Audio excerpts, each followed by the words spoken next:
Welcome to Life Planning 101, brought to you by Smart Money Group and Kennedy Financial Services in Eastland, Texas. Tune in every week as we share important information to help you and your family live life on purpose. Insurance, investments, legacy and tax planning, and much more. All covered now on Life Planning 101. Hey everybody, it's Life Planning again. We just couldn't stay away. Welcome to part 2. First time we talked about the good things going on, but we wanted to take a second to talk about the fears that are going on. Isn't that right, Aaron? Yes, I was shaking too bad. I just couldn't do it. Only positive things. But overall, the big picture, I'm very excited about next year. But there's some what ifs, or if something like this happens, who knows? So let's touch on a little bit of those. Yeah, we're just trying to balance out the podcast in a very unbalanced market. Yes, there you go. Sam, my throat already hurts from talking so much. Lead us off.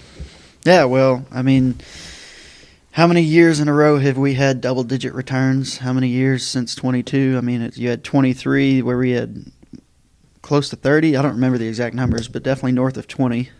24 was high double-digit returns, and then this year we're in the middle teens, probably going to be closer to upper teens by the end of December. So, I mean, at what point does the market take a break? And all of these returns have been primarily driven by 7 companies, going back to the concentration risk. And so if you think about, and you can pull it up on a chart if you want to get real geeky about it, but you can project out 10-year returns based on valuation. And I mean, we're pretty high valued right now, and historically that means that the next 10 years of returns are lower than average. And so, I mean, that's my main concern. I even took a negative I bet against a company recently that's extremely highly valued, and it just kept going straight up, and I had to cut my losses, and that one hurt. But it's you can't always just bet against a company because it's expensive. There's a reason it's expensive. That's because the price went up. You're going to pay a little bit more for quality. You're going to pay a little bit more for growth. Yeah. So they can't all be cheap companies. Yeah, and it's hard to bet against momentum. That'll bite you. Yes. Well, but think about this. This is a little off topic, but I was thinking about this the other day because I was buying a heater. Really weird. But I bought a $30 heater that worked great, and someone was like, I was looking at the $120 heaters. But I finally realized, though, those smaller companies that have cheaper heaters that work really well, say it's $30, they have to sell 4 of those to get to that one 120 value one. So they'd better make darn sure that heater works well, because they got to sell 4 of them to make up that price. Well, that comes back to that K-shaped recovery. Right, right. I would be a lot more willing to spend 30 than 120. Exactly, and that's the other thing is I'm more likely to tell you, hey, this $30 heater really works really well. Go buy that one instead of the $300 one that looks like a fancy fireplace. Put them all in 3 rooms and still come out. Exactly, you're still better. And so I think to that point, sometimes the valuations, that's only, like you said, like half the story of it. Or what if that $120 heater was 4 times better than your $30 heater? Look here, my wallet isn't good. Then it's worth it. Then Yeah, it would be worth exactly. it. You're Exactly. right. Well, it might not right. be worth Exactly. it. I mean, if the consumer gets squeezed by inflation or high interest rates or whatever causes negative real wages after you adjust for inflation, I mean, maybe you don't have that money kind of to spend. Maybe you're trying to allocate between staying warm and eating dinner. Yeah. Maybe you just want that heater to work for the next 6 months so you can eat for the next 6 months. Right. All It's true. not. There's a lot of things that go into play with it for sure. But when it comes down to valuation, I'm 100% on the same page. And I think we've been talking about this. Yeah. I want prices to come down. Mm-hmm. But what if the Magnificent 7 lost 2% next year? And the equal weight, or the beautiful 493, made 40%. That is my dream scenario right now. Because there are some fantastic companies out there that have not participated in this run-up. And it sounds weird, but they're due. They're due. And there's a lot of people that have only focused on the Magnificent 7. So I think it's going to be pretty difficult for that to go down. But man, if it could just get a breather, you just think about it. If the stock stays the same, but the company grows by 50%, we just got a lot cheaper. And hey, maybe if it'll do it 2 years in a row, we're back to a normal market. True. So What you're calling normal hasn't been normal since the 2000s. let's just say normal for your lifespan. Yeah. Right. Yeah. So that's my, we're on the same page on that one. The other thing that kind of stands out to me is percent of equities, or well, let's say equities that make up a percent of the average household net worth nowadays. I mean, it's just as high as it was in the prior two peaks right now. So that's another, to me, just kind of a symbol of maybe a secular peak. People you think getting we're overbought? in equities. Yeah. Yeah. From an allocation standpoint? I think no. I think most people should probably own more equities than not. However, I think that's not going to be everybody's. Once you get burned, like these retail investors, if you pay attention, retail investors have started using option strategies a lot more over the past 10 years. And so once they burn themselves on that, That doesn't ever work out well. no, it's adding leverage where it's not necessary, and they're going to get hurt doing that, and they're going to feel, which, I mean, you have platforms like Robinhood that throw up confetti when you complete a purchase. I think it's encouraging bad behavior, but at some point they're going to get burned, and it may not all be at once. It may just be kind of a habitual thing, a market rotation, and what's been working for the past 6 months stops working, and you're just waiting for it to start working again until you've blown up your account. So, I think that the percent of equities that make up a household's net worth, I mean, it's really high relative to historical standards, and I think that it's not high relative to, what maybe it should be. But you think about people who own their homes; that's the majority of people's net worth typically. Yes. So, I'm definitely not going to sell my house to buy stocks at the moment. See, I didn't write that down, but that was actually one of the things that could be a tailwind. Earlier this year we were making close to 5%. CDs, treasuries, all that stuff. We're still at 3.75, somewhere around in there. If if Trump gets what he wants, and let's just say he pushes it down to 1%, it's really not an option anymore. If our goal of inflation is 2%, and we're running hot at 3%, and you're making 1% on a CD, that's going broke safely. Yep. So I think that could be a rotation out of cash. Mm-hmm. And I think there's still record cash on the sidelines since COVID. Yes. I say record cash, high cash relative to historical standards. Two things. I'm going to talk my age. About the first 10, 15 years of being in this industry, 15 was still the average of the PE. That was in the 1930s, wasn't it? Back when the world was young. Early 40s. You think about that now, and 22, things have gotten very, very expensive. And earlier, we're talking 2000 through 2002, and again back in 2008, there wasn't much equity out there. There's people that tried. People are in my generation did not really touch stocks until probably the last 10 years or so, because they got burned in 2000. Then they lost it all again in 2008.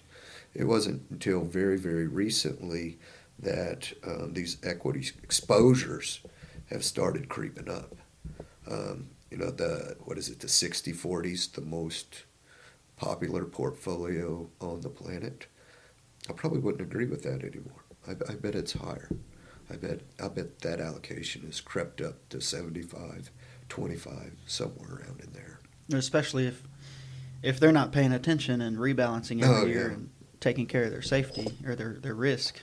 That, especially with the returns for the past 3 years, if they're not paying attention, it's definitely much higher. Yes. But to your point, interest rates are going to do something to people's investing, whether it's more cash, more safety, or getting out of these securities that aren't making any money and get into the market. Time will tell for sure. I want to throw this one out there, and I'm a little bit worried about that, and that is the war in Ukraine. I have not. I hate that it's going on. I hate that lots of lives have been lost, but I never believed at all that that was going to escalate into something more than just a regional war. What's going on right now, I think, is just crazy. Europe is poking the bear. You know, they I don't want to say it's good news, but they did come out today and they had voted against taking over the Russian money in their banks and giving it back to Ukraine. They did vote against that, and war's horrible. I would much rather get on the place that we are working for peace, you know, because the longer this goes on, the worse it's going to be. There's going to be more lives lost. That's the hard thing, is what is fair? Probably nothing. Absolutely nothing. The Ukrainian people are going to lose something, and I hate that. But that's so much better than a world war or something like that. So, Or the Ukrainian people losing everything. yes. I don't blame them for being stubborn, for trying to retain Amen. everything they had prior to the war, but not at the expense of everything they have left. Yeah. And you know, how do you do it with what's been going on historically? You know, it was all part of the same country not too long ago. I hate it. But the overall attitude of what's going on in Europe, it almost feels like they would rather have war than come up with peace. And I don't think there's a solution, but I wish we'd be trying to get there closer. So enough of that. That's a horrible topic. What about the yen? That's been something that I'm a little too ignorant to talk about, but I've been trying to read it, and I'm not going to say it's overly complicated the way that you describe it, but its implications are extremely broad. So I'm going to let you dive into that one. I think they're pushing the yen up, or they did push the yen up today. And basically the story is, this has been, they call it the carry trade, and it's been one of the most successful trades since the 80s, late 80s. You just think about how long ago that was. But if you go look at the Japanese yen, that's the currency in Japan, that currency has continuously lost value against almost every other currency out there. So the yen continues to drop. And the other side of that is Japan's had one of the lowest interest rates in the world. So, you know, if we're dealing in currency trades, we're in different markets than just buying at Schwab. We're in forwards, future markets, that kind of thing. But the most beautiful trade is you go to Japan. You don't have to fly there. You can do this in the markets. But you borrow money in yen. And you take that money and go invest it anywhere else. If the yen drops in value, you know, you actually have to pay back less. So win-win. If interest rates are lower than what you bought, win-win. So you think about this. I go sell my dollars, buy yen. The yen I borrow is going to cost me 0.25% a year. I turn around and go buy the U.S. Treasuries, and I make 4. You know, I just made, how much? 3.75? But hey, we're in different markets. We're levered up 100 times. How much money did I make? I made a ton, and it's been consistent. So you think across the world and how much leverage there is, and you say, hey, the majority of this is the yen carry trade. What happens if we start to unwind? And if you don't quite understand unwind, What if the bank were to come to you today and say, hey, I need you to pay off your house today or I'm taking it back? That's unwinding. Very, very quick. So anything that happens that makes the Japanese yen appreciate or interest rates go up, that adds to that cost, and it can accelerate that unwinding of the carry trade. Yeah. And what's funny is what it was early this year, December, January, somewhere around in there, that we had a spike in interest rates on the yen. We had a huge correction of the Nikkei. Lots of ugly stuff was going in Japan, and then people just suddenly forgot about it and jumped right back into it, and here we are again. So, Yeah, that was in mid to late 2024, and yeah, I remember it's we came in- 2024. I think the markets were down they were worse, down more than 5%, Yeah. not quite 10% in the pre-markets. And so I remember Henry and a few other guys were in the office with me, and we were all looking at it and thought that it was, exciting is probably not the right word, but it may be thrilling. Yeah, with that kind of price movement, that's thrilling. Yeah. But big picture is there's a lot of money, there's a lot of leverage tied up in this carry trade. So, And it's not a United States. That's a global. That's a global thing. trade.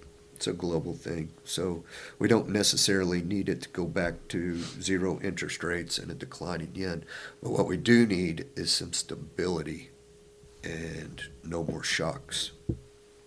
I can't. It's silly what interest rates are right now in Japan. It's like 1%. They're at a multi-year high, but there's lots of money, lots and lots of money involved in that. So that's another one of my risks. Kate, I want help with you on this one. The consumer. We already talked. That's 70% of our economy. What happens if, back up one step, we've been building like crazy for AI. So many data centers, so much new energy, all these hopes and dreams. What if we start using it and it starts to be productive? What happens to the consumer? So you're saying if the AI becomes productive and we Yeah. start utilizing it, Let's say we have a sudden 25% drop in employment. I mean, that can't be good, right? right? No, because then that lowers the spending money in the world, and that's just not going to be good for the market. Because, like we talked about earlier, if we're jumping and throwing money into the market, it grows and grows and grows. But if they replace what's doing the job instead of employees, they have AIs that are doing it, then you don't have those people. And so you have the reverse effect to where there's no money going into the market, so the market can't grow without that. That's exactly what happened with COVID when everything started shutting down. Yes, exact It same stopped thing. it. And so there's actually two pieces of the consumer part that I can talk about. One is being kind of like looking at the history. You mentioned it before. There was the dot-com bubble, and then there was the '08 housing crisis. And then COVID was almost, it was its own little crisis there.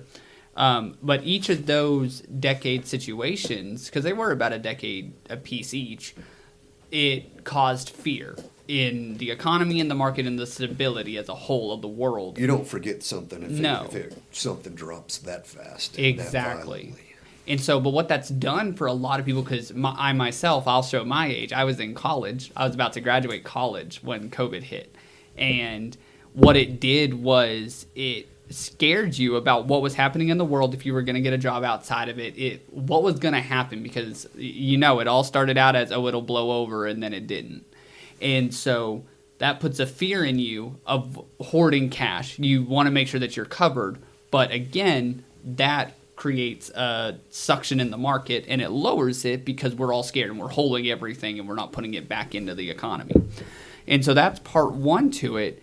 And I think that's kind of happening with, like you said, technology. If it blows up, it's very reminiscent of the bubbles. Like, I've heard that talk a little bit around the office of whether or not this is a tech bubble. And so that's a risk we run is it, and are we going to pop? And so that's what I would be worried about, is are we going to throw all this money into it and it pops, just like the dot-com? Yes, that's the biggest fear. You know, I don't know if you saw this. There's a big private debt company out there that lends a bunch of money, and they are big into this data center space called Blue Owl. I think you can buy their BDC on the market. They turned down Oracle. Oracle was putting in a new data center, and they said, enough's enough. I'm not going to loan you money. So, to your point, it sounds like they're making rational decisions, and we're not in FOMO, but we may be closer to an end.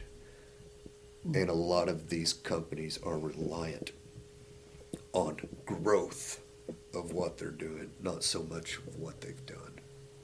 So, It's just like OpenAI had committed, I think, $1 trillion or 1.5 trillion of spending in a couple of years, and I don't even remember what their revenues are, but they're not in the hundreds of billions. no, it's like $17.34. Yeah, pretty much as close to the zeros you can get. Yeah. So, and then the other thing, Oracle, you were talking about, there's kind of goes back to the big short trade of 2008, where you can insure the bonds of Oracle. Well, the cost of insurance to insure against those bonds defaults spiked a few months ago. Yeah.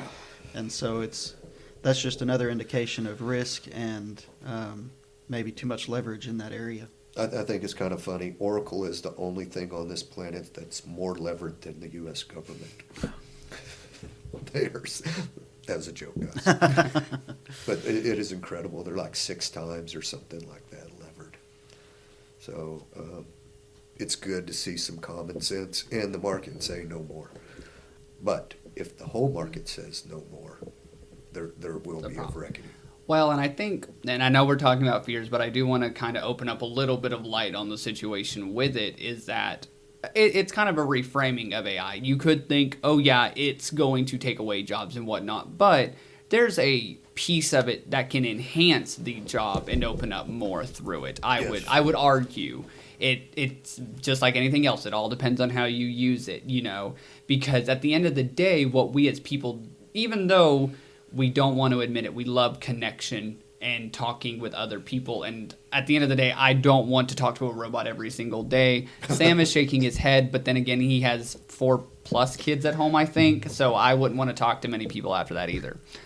But as somebody who loves communicating with others, AI is good at enhancing that because I can refine what I'm doing.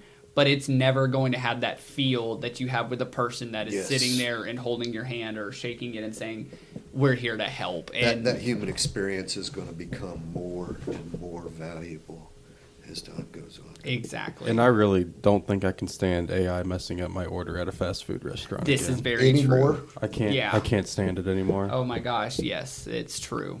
Who's been to Taco Bell? Oh gosh, You yes. said the Supreme name. I didn't burrito. have to. Strawberry what? Supreme burrito. Extra hot sauce?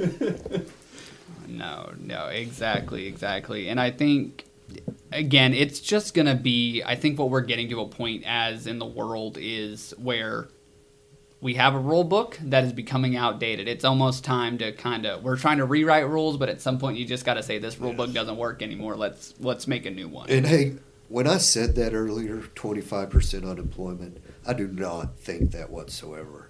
But when we're doing these thought experiments, it's a lot easier to think big picture, big change, instead of what do you think if employment increases by 1.7% next year? Who cares? But 25, we can see a picture. So nobody freak out. I really wanted to dig in. But one of the things that I've been thinking about. So, And he doesn't do that often, folks, so.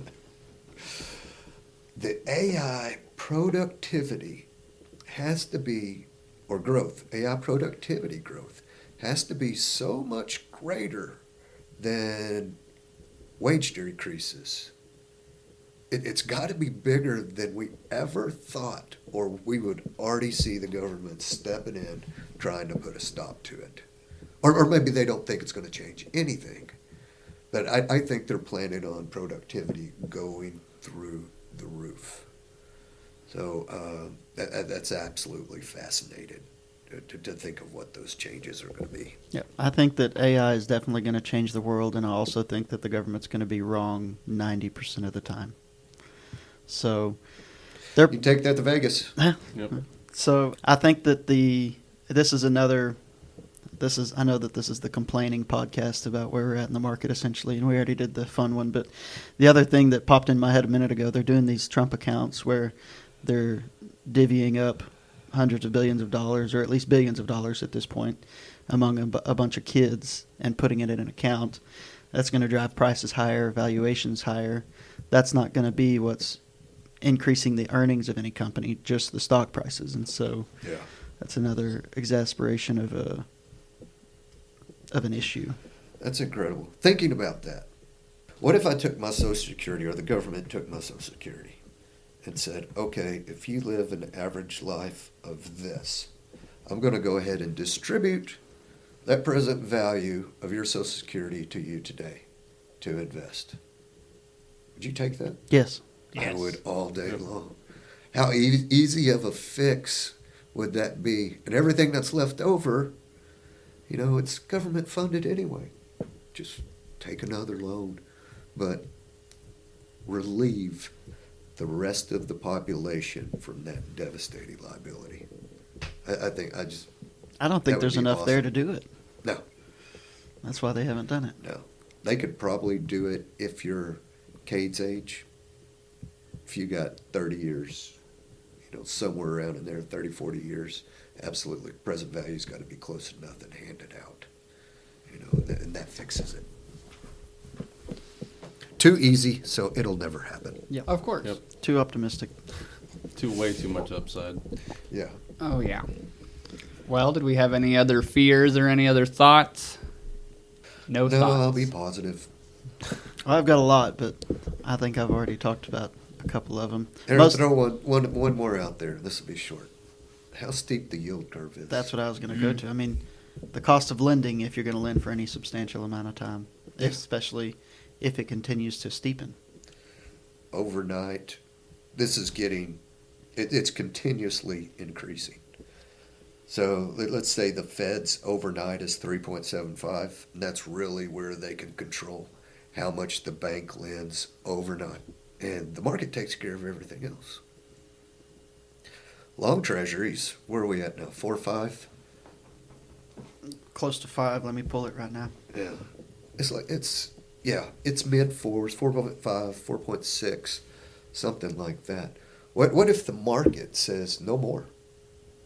If I'll give you a loan for 3.75 for one night, but if I'm getting a loan from you for 30 years, you're paying me 7.2 or 9.1. Jacking it up. Yes, that's where we're headed. In 30 years, that doesn't bother me so bad, but it's a curve, and our mortgage rates are very, very closely tied to the 10-year treasury. So if we're steep, just point your fingers up. 30 years, let's say 10, bottom end's 3.75. What's in the middle? We're still looking at 6.25%, 6.5% for mortgage rates, and we really need that to come down. Yeah. Well, and so the 1 month is sitting at 3.6 right now. The 10-year is sitting at 4.15. The 20-year at 4.79, and the 30-year at 4.83. That's incredibly steep. And that you just look at what the market's telling you is there is so much more risk loaded to you for longer periods of time. You're okay right now. I'll load it to you for 3.6 all day long. But 30 years, you're going to pay me closer to 5. That's steep. And it's going to be very, very interesting to see what this market does and what this market continues to believe on what our federal government can pay back. Well, and what higher interest rates for companies to borrow and operate, what that does to margins. And margins are going to, if we have a margin contraction, that's going to affect valuations. Oh, yeah. Valuations change, then that changes stock prices. Mm-hmm. And we start increasing the chance of Bitcoin, because when margins change, when valuations change, Now we have covenants that stick up, and that loan might be called overnight, and a lot of companies can't do that. Great thought experiment. Appreciate y'all letting me get that risk stuff out of the way. I'll be able to sleep better tonight. Right, and before we sign off, which it'll be really quick, I just want to say that yes, we're talking about all these fears, but don't forget all the good with it Yeah, either. listen to the first one for sure. Yeah, make sure, and if you need to, go back and listen to it again. But also just remember, at the end of the day, you got to take it one step at a time, and you just got to come what may and deal with it. Unfortunately, Yes. But stick 2006 to it. is going to be a great year, guys. Exactly, and remember, just don't look at the stock market. Thank y'all, and have a Merry Christmas. Thank you for joining us for Life Planning 101, brought to you by Smart Money Group and Kennedy Financial Services. If you have questions, you can email them to lifeplanning@kennedy-financial.com. Be sure to tune in next week for more Life Planning 101. The opinions expressed herein are those of the firm and are subject to change without notice. The opinions referenced are as of the date of publication and are subject to change due to changes in the market or economic conditions and may not necessarily come to pass. Any opinions, projections, or forward-looking statements expressed herein are solely those of the author, may differ from the views or opinions expressed by other areas of the firm, and are only for general informational purposes as of the date indicated. Securities offered through Calton & Associates Incorporated, a registered investment advisor, member FINRA SIPC. Investment advisory services offered through Smart Money Group LLC. Kennedy Financial Services and Smart Money Group LLC are separate entities and are not owned or controlled by Calton & Associates Incorporated.